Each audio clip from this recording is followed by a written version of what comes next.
Hello বন্ধুরা, কেমন আছেন? আশা করি সবাই ভালো আছেন। ঈদ সবার ভালো কেটেছে আশা করি। মাংস খেতে খেতে ভালো লাগছিল না, তাই নর্মাল খাবার রান্না করছি। পাট শাক ভাজি করছি দুপুরে খাবারের জন্য। এখানে আমি শুটকির তরকারি রান্না করব ঢেঁড়স আলু দিয়ে।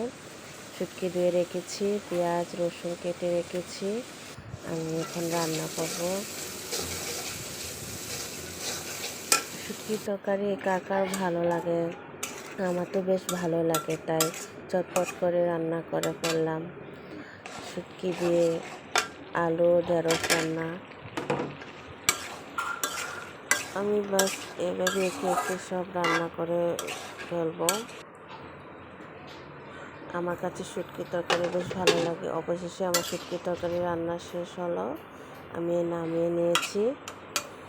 তারপর রান্না করার পর ভাবলাম যে কাঁঠালটাও পেকে গেছে, তাই কাঁঠাল আমরা সবাই মিলে কাঁঠাল ভাঙা শুরু করেছি আর খাওয়াও শুরু করে দিয়েছি।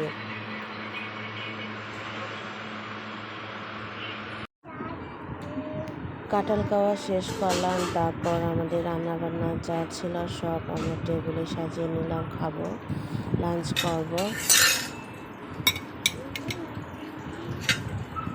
এভাবে আমি সব শুটকির তরকারি একে একে রান্না করে ফেলেছি। অনেক ছিল শুটকির তরকারি।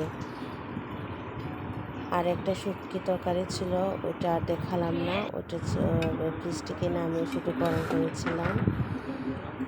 ওটা ছিল আলু মাছ দিয়ে শুটকি তরকারি রান্না করেছি। শুটকি। তো বন্ধুরা, ভালো থাকবেন সবাই।